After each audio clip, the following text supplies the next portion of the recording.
Okay, here's a very quick tutorial for the massive time save potential in 3.1. With perfect execution, this will save at least a second over your current thread, and it's really easy to do.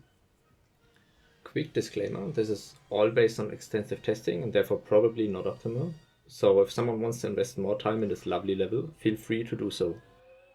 Before the gameplay starts, don't forget calling in P2 during the cutscene, and we will start with pressing up and right on both players.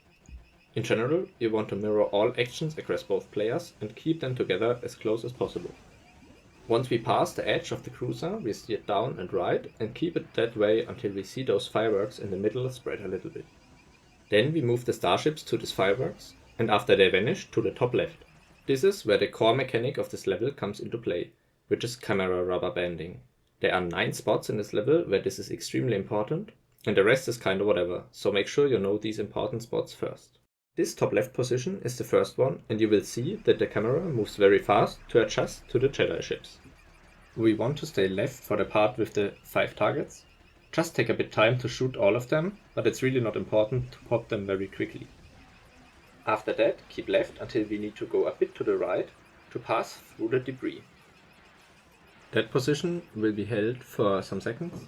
There is no real indicator when to steer up left, but I usually do it around here, when the Tri-Fighter has passed me. We now can see the second big tempo boost that's given by the camera, and we want to keep the up left as long as possible without crashing into the ship.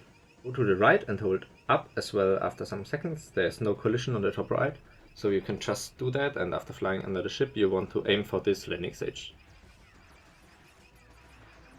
When you are on the same height, go top left for the third big boost, and when the camera is slowing down, go neutral left. The fourth boost is top left again, but it's worth waiting a few seconds, barely, until you can see this blue beam. Top left it is, transitioning to top to pass the ship, and when passing the minicat, go top right.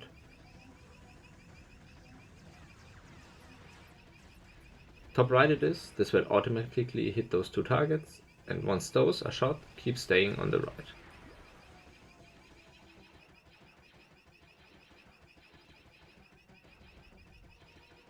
Once we see those cannons on the cruiser, go down right for the 5th boost, and then top once the ship cannons aren't visible anymore.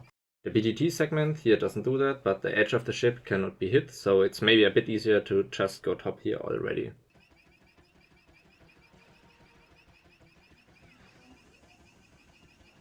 Make sure to hit both targets and keep holding top, which will give a 6th boost. After clearing the tunnel, stay in the middle of the screen until the flames are completely gone. Then go top right for boost 7, switching to top left in order to grab VSV. We don't want to miss that one.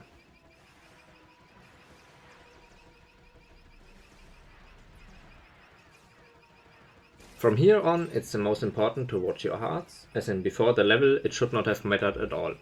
The optimal movement is top left, but you need to go a bit straight to make sure you kill the enemies and gain some hearts. Spreading the Jedi fighters can be useful if one is blocking the other one from getting dropped hearts.